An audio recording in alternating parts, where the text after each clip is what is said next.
What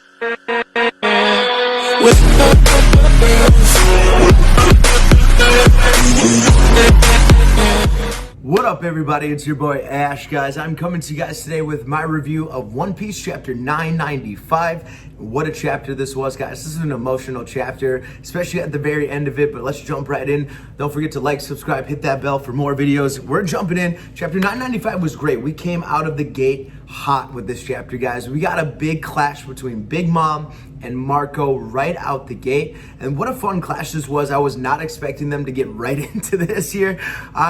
Kudos to Marco for going right at Big Mom. He even says at the start of this chapter, I don't really know what my role is yet in this story, in this arc, in this battle, but I know that you cannot interfere. I know better than anyone how dangerous you are. And it makes sense. Marco being the right-hand man for Whitebeard, he's dealt with probably all of the Yonko at some point or another, so he knows probably better than anyone on the island how dangerous Big Mom can be, the damage she can do, especially the relationship with Big Mom and Whitebeard being on the same crew, the Rock's crew back in the day. So I'm sure Marco has heard plenty of stories about the feats of Big Mom. So he's like, I gotta stop you here. You're just gonna get in the way of Luffy and the rest. So I don't know what my full role is gonna be, but I'm gonna keep you here as long as I can. And even Marco is holding back Prometheus. And we see for a second that Prometheus starts to yell and he says, why am I losing to mere flames? And Marco chimes in as like, my Phoenix flames have a special feature, special ability. And he doesn't elaborate on that. Phoenix flames are obviously unique for the healing abilities. You heal from the flames, obviously. And as a doctor, Marco uses that to help out his patients. But what properties do the Phoenix flames have over regular fire? That's not something I've ever heard of. I'm gonna look into it and maybe make a video about Marco and his Phoenix flames and the powers that can bring. That sounds like a fun video, but I'm really interested to know why Marco's flames were able to hurt Prometheus, fire homie with the soul even of Big Mom. So that was a really cool scene. It's a good little chime in that Prometheus and Marco had. But Big Mom kind of gets over this.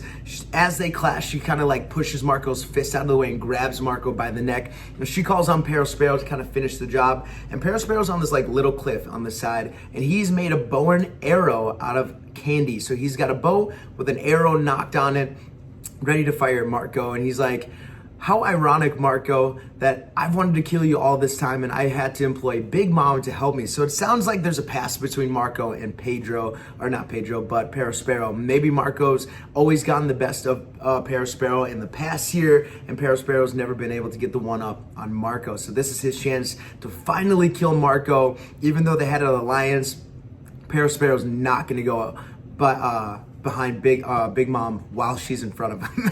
So he's gonna do what he has to do. Big Mom's got Marco by the clutches. Obviously she's got hockey. There's no way Marco's getting out of that clutch. So it looks bad for Marco for a second there, but as Perospero's talking to Marco and about to launch the arrow, all of a sudden we see scratch marks and boom, my favorites.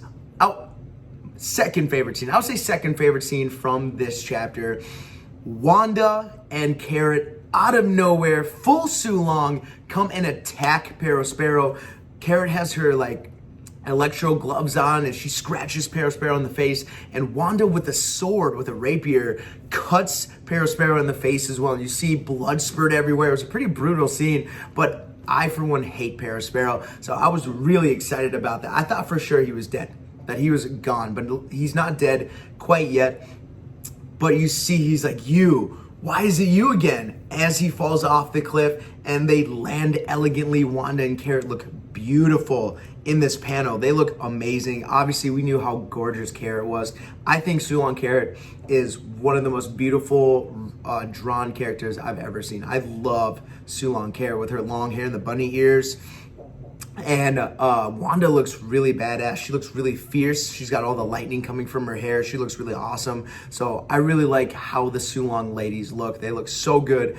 But Perospero's like on the ground, like in agony, in pain. And even Big Mom's like, Sulong's like, dang it, I don't have time for this. I don't have the soul weapons to waste on you, Marco. So as they get distracted by the Sulongs, Big Mom dips back towards the dome, trying to get after Luffy and get back into the mess hall and what everyone else is doing.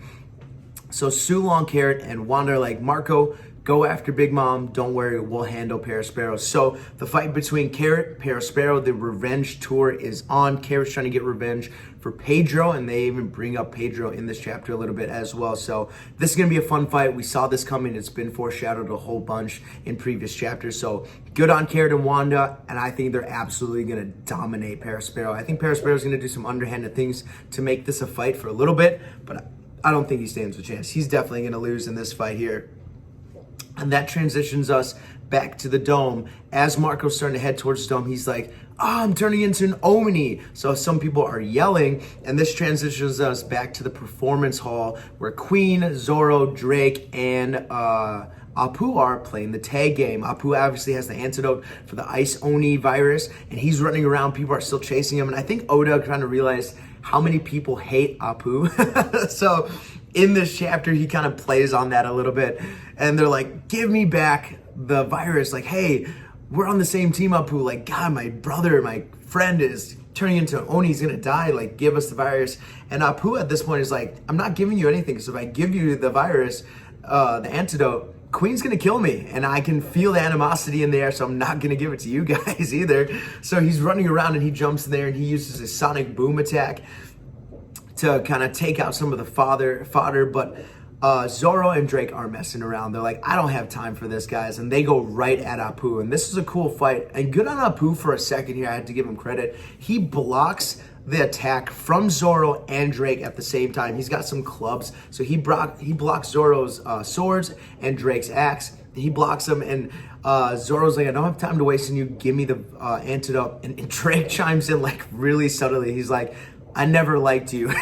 Just throws that, and this pisses off Apu. You see like the angry mark pop up. He's like, right back at you, you asshole. So that was a really funny scene between Apu and Drake.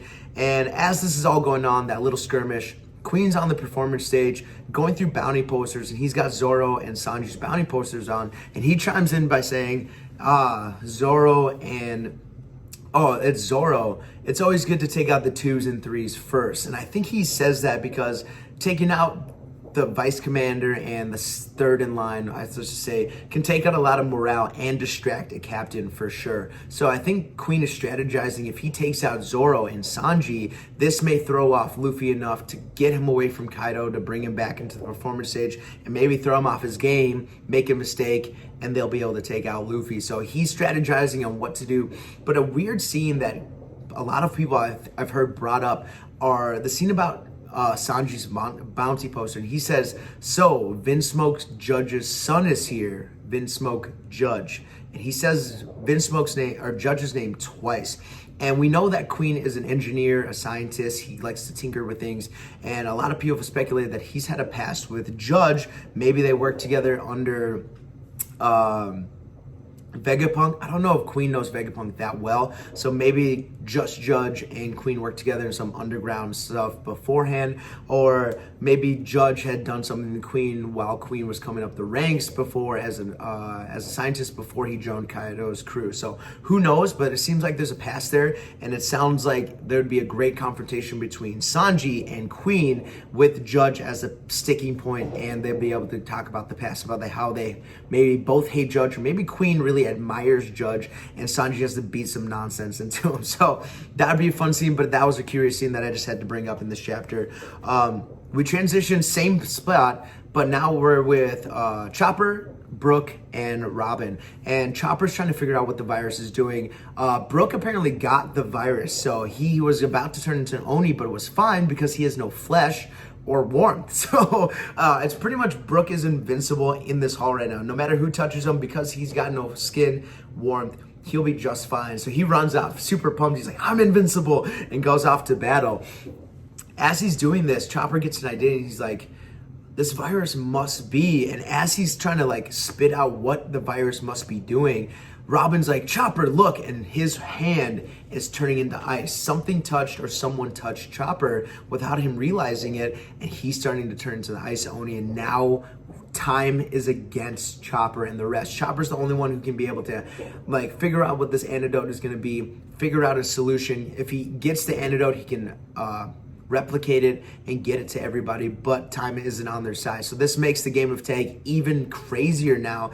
The hour mark is even less now. He's got to get it soon or Chopper's going to be in big trouble. And this may be where Marco steps in, also being a doctor. If he goes to the performance hall and helps Chopper out, and they use maybe the Phoenix Flames to warm everybody up from the inside out, maybe that'll be one of the cures for the Ice Oni virus. So interesting part of this chapter there, but it looks like Chopper's in a bad spot. So hopefully Marco or someone comes in, or Zoro can get the antibodies or antidote and get it to Chopper fast. But our boy Chopper is in trouble, even though he's got his samurai hat on. I'm nervous. And Brook chimes in, he's like, no, Chopper's gonna die, just super morbid. So I love Brook, man. He just throws in the funniest one-liners. But that's it from the performance stage. We kind of transition from there. Now this is where we get to like the emotional part of this chapter. We transition to the fight between Usopp and Nami and Ulti and Pepe. And man, oh man, Usopp and Nami have just been through the ringer. We see them bloodied and beat up here.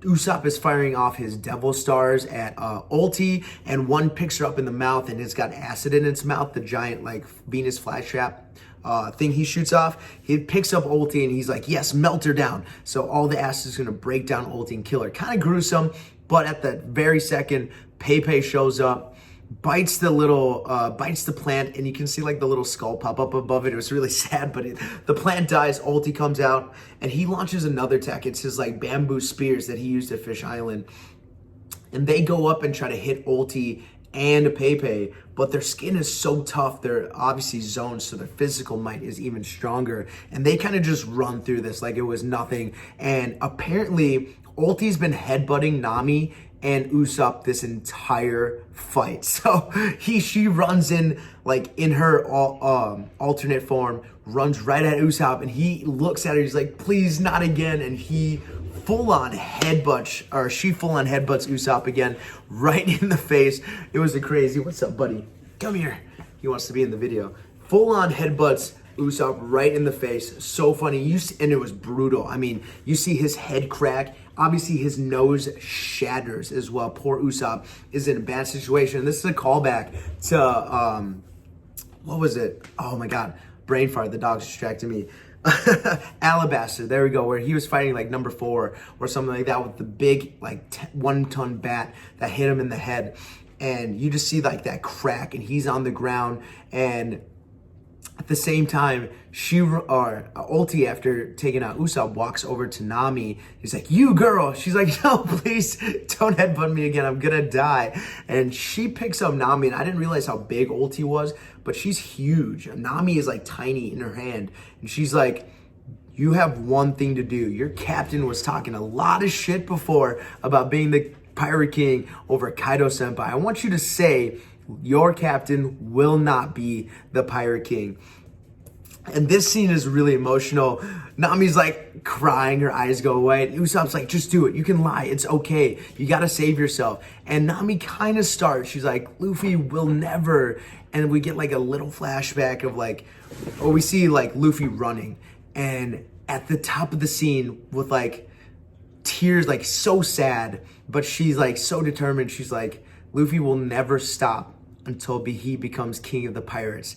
Just could not find it in herself to say Luffy would not be the king of the pirates. His determination and their love for the captain really showed in Nami's face right there. Even in the face of death, even though all the Straw Hats have their own dreams, we saw that they would sacrifice for Luffy because Luffy brought them all together and would do anything to help his friends. And they've got his back when it comes to his dream, which is just fills your heart with love. I mean, oh my God, the scene was so good for me. I mean, I love Nami. I really love her as a character. She's funny. She's a badass. Yeah, she's kind of glass canny, but she's awesome. She's a day oneer with the original like crew from the East Blue. So, I mean, the emotion in her face and the determination, like, I might die here, but I will not trample on Luffy's dream, even to anyone. And this pisses Ulti off. You see her just go rage mode. She's about to end Nami's life. She's gonna go one last headbutt to kill Nami.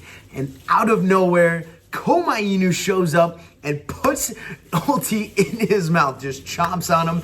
And on the top of the Koma Inu is Tama out of nowhere. Like, where did Tama come from? How did you get to Onigashima? Someone had to bring Tama with. And I don't know if the Koma Inu can swim, but through those waters that barely the ships made it through, I don't think so. Especially with Tama on his back, it doesn't seem likely. Someone had to have brought Tama over or something. Someone else is there that's gonna help out. Tama and Koma Inu cannot take out two of the Flying Six.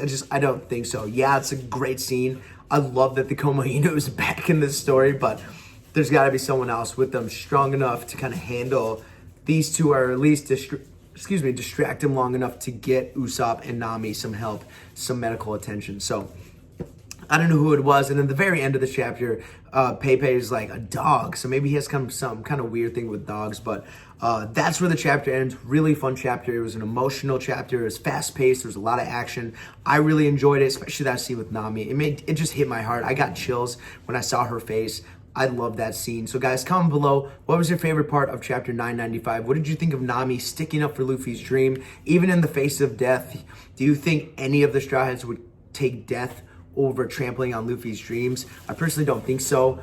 They would all choose death before they said Luffy wouldn't be the Pirate King. So I love this chapter. Had a great time. No break next week, so we'll be back again next week. Sorry this is late. It's been a busy week, so I'm just excited I got this out for you guys. Hopefully you enjoy it. Don't forget to like, subscribe, hit that bell. Road to 100 subscribers, guys. I appreciate all the views and all the likes. I just like the conversation. It's something we love, talking about One Piece, a thing we love, guys. That's it for me. Happy Hump Day. Enjoy the sunshine. Enjoy the day, guys. I'll be back again soon. Peace. Have a fantastic day.